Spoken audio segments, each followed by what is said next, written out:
Saudara-saudari yang terkasih dalam Kristus, sabda Tuhan punya daya untuk menyapa, menginspirasi siapa saja yang dengan ketulusan membuka hati mendengarkan, membiarkan pesan sabda Tuhan menyapa relung hatinya. Karena itu saya yakin dan percaya sabda Tuhan yang diberikan kepada kita malam hari ini juga punya sapaan tersendiri secara pribadi untuk kita masing-masing.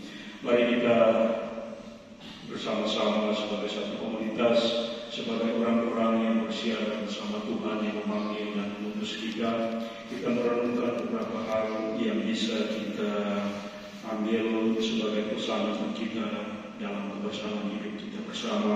Juga tahun ini kita merayakan 150 tahun SPD. Mari kita mengambil hikmah dan kekuatan dari pesan-pesan sabda Tuhan hari ini. Bacaan suci khususnya Injil hari ini adalah sambungan dari bacaan Injil kemarin, dan ini adalah respons Yesus terhadap orang-orang Yahudi yang setelah melihat bahwa dia menyembuhkan seorang yang sakit sudah 38 tahun di kolam Betseda. Kemudian mereka memprotes Yesus karena Yesus justru melakukan hal itu pada hari Sabat. Dan untuk mereka tidak ada diskusi kalau namanya hari Sabat tidak ada kerja, tidak ada karya apapun termasuk karya kemanusiaan. Yang ada adalah ikut Sabat. Dan justru disinilah Yesus dengan terbuka memberikan kesaksian sekaligus mengajak mereka untuk melihat lebih dalam, lebih jauh dari semuanya itu, tidak sekedar artifisial yang sangat rigoristik. Karena itu sikap batin dan respons Yesus bukan mau membela diri, bukan mau membela diri, tetapi mau membuka pikiran dan hati batin orang-orang Yahudi yang sangat rigoristik, sehingga mengabaikan perhatian dan belas kasih yang harus mereka tunjukkan kepada orang sakit itu, apalagi sudah menderita 38 tahun. Kalau kita ikuti karya-karya Yesus, termasuk penyembuhan, biasanya difokuskan untuk orang-orang yang baik sejak lahir menderita maupun orang-orang yang membutuhkan perhatian dan juga penyembuhan karena situasi mereka yang berkepanjangan. Yesus mau meluruskan sikap orang-orang Yahudi yang sudah tersekap dalam kebiasaan adat istiadat, aturan dan mindset kelirunya yang begitu kuat dan lama bercokol dalam diri mereka. Mereka tidak pusing peduli lagi dengan hal yang penting dan hakiki lainnya. Untuk mereka yang penting adalah menegakkan apa yang menurut mereka baik dan benar. Padahal yang baik dan benar menurut mereka itu perlu di cross check skop dan konteksnya. Kebenarannya parsial pada pemikiran mereka ataukah sungguh kebenaran sejati dan universal sifatnya yang diakui dan diamini siapa saja dan di mana saja dan kapan saja. Menjadi apakah suatu bangsa kalau Allah sumber kebenaran, kebaikan sejati tidak lagi dijadikan sebagai penuntun dalam hidup mereka? Memang kalau kita arahkan perhatian kita pada proses pertumbuhan kebiasaan-kebiasaan yang mereka hidupi sejak kecil, bahkan generasi-generasi sebelumnya, memang kita tidak bisa serta-merta mempersalahkan mereka, karena mereka juga adalah produk satu generasi, produk satu budaya, produk satu pemikiran, produk mindset yang bertumbuh dalam kalangan orang-orang Yahudi. Maka melalui kesaksian ini, Yesus sebenarnya mau menghantar mereka lebih jauh untuk menyadari satu hal hakiki yang mereka lalaikan dan akhirnya menciptakan domino efek dalam hidup mereka. Hal-hal hakiki yang mereka lalaikan yakni tidak percaya kepada Dia sebagai Mesias. Memang kalau orang sudah tidak percaya, itu akan sulit dituntun. Makanya Yesus dengan tegas menyatakan, Bapa yang mengutus aku, bersaksi tentang aku. Firman-Nya tidak menetap di dalam dirimu, sebab kamu tidak percaya kepada Dia yang diutusnya. Kamu menyelidiki kitab suci, sebab kamu menyangka bahwa olehnya kamu memperoleh hidup yang kekal.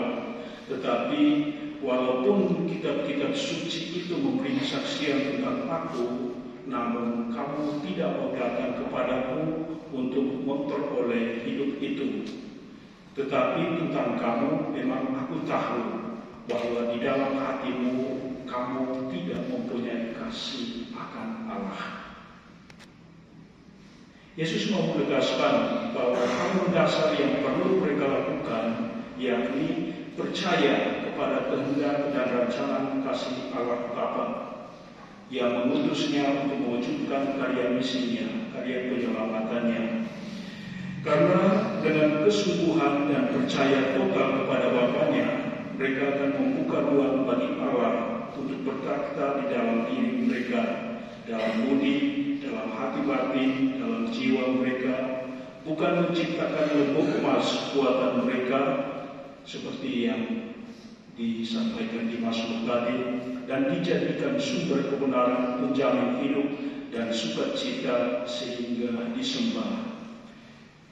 Maka dari poin ini, dalam konteks refleksi di masa prapaskah ini, mungkinkah ada lembut emas yang diciptakan tanda kutip dan kemudian menjadi titik fokus perhatian kita? Biasanya sesuatu yang membuat kita at home, membuat kita menjadikannya lembut emas, itu membuat kita meluangkan waktu, energi bahkan berlama di situ, berjam-jam di situ, sampai kemudian melelahkan dan kemudian bisa saja lalai memperhatikan hal-hal penting lainnya. Maka orang yang sungguh percaya kepada Allah akan dengan sukacita dan penuh kerinduan mendekatkan diri pada firman-Nya yang menjadi penuntun sejati hidup manusia, bukan mencari penuntun kehidupan pada pengetahuan manusiawi yang secara kodrati terbatas dan tak sempurna.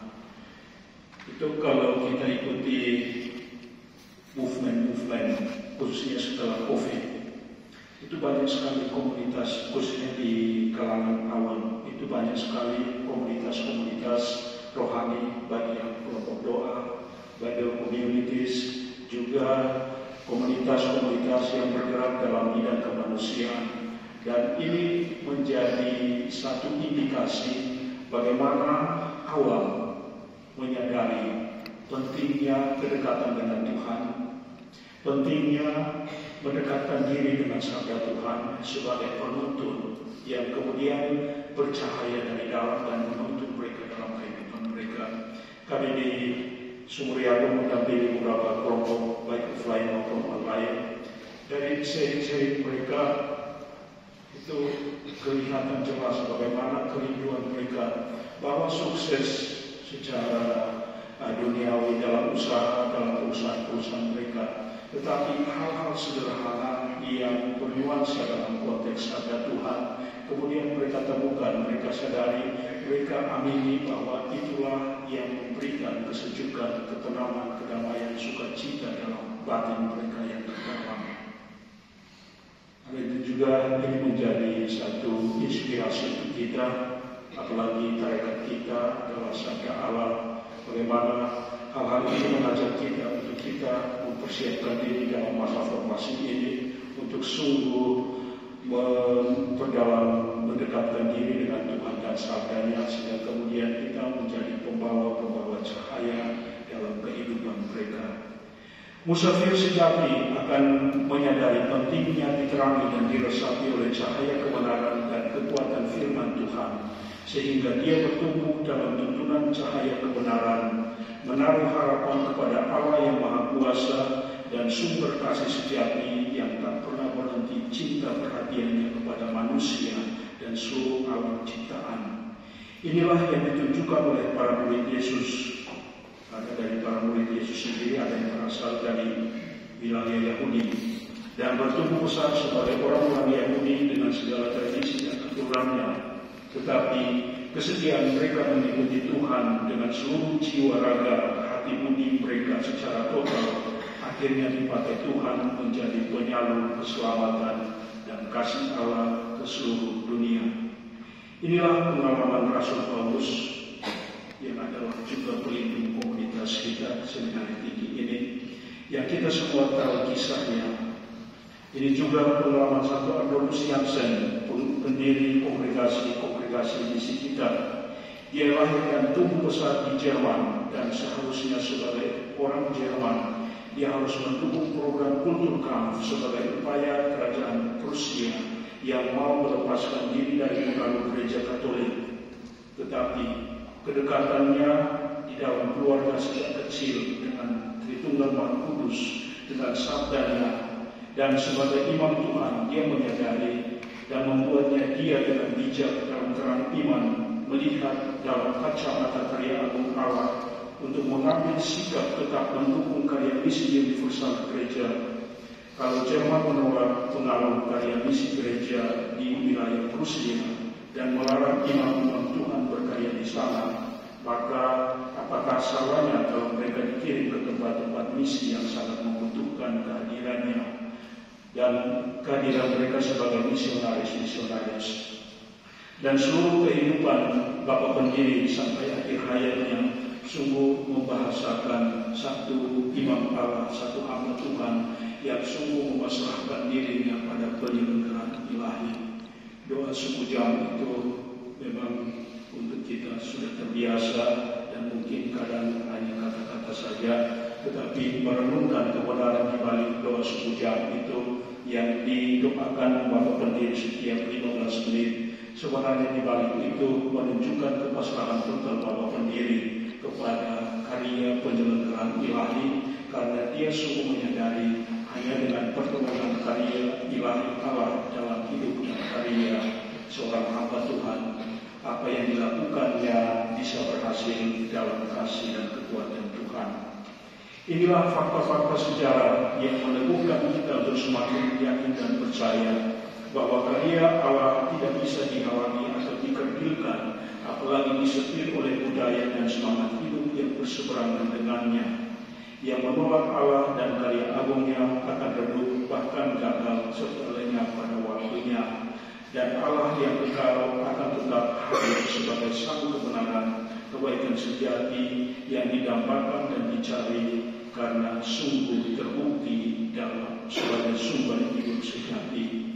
Karena itu dalam refleksi juga perjalanan kita sebagai kongregasi, marilah kita menggunakan momentum-momentum seperti ini, sapaan-sapaan sabda Tuhan ini, untuk semakin mendekatkan diri dengan Tuhan dan sabdanya yang adalah identitas diri kita, sehingga kemudian menjadi kekuatan untuk kita sendiri, menjadi saksi-saksi kebenaran cinta kasih Allah kepada sesama. Minta izin para pater sekalian, izinkan saya menyampaikan satu doa untuk para frater. Kalau boleh dari bercermin dari bacaan-bacaan suci hari ini, khususnya kesaksian Yesus, perhatikan harmonisasi hidup dalam semua aspek. Semua aspek penting dalam hidup, tak bisa satu ditonjolkan dan lain diabaikan, tak bisa. IP bukan hanya akademik, indeks penghayatan terjadi dalam semua aspek. Melalaikan yang lain dan memperhatikan aspek-aspek tertentu pada waktunya akan keropos pada aspek-aspek yang diabaikan. Karena itu mari kita dengan hormat dan juga penuh perhatian, penuh keseriusan memperhatikan aspek-aspek secara keseluruhan, secara harmonik. Mungkin tidak perlu sempurna 100%, tapi paling kurang ada upaya perhatian, baik secara pribadi maupun secara komunal dalam kebersamaan hidup.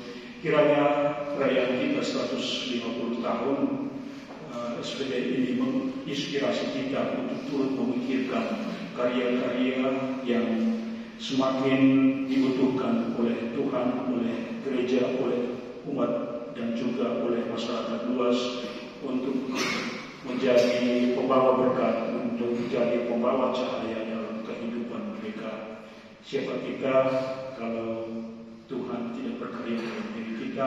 Mari kita memohon rahmat Tuhan agar kita hanyalah instrumen-instrumennya. Tuhan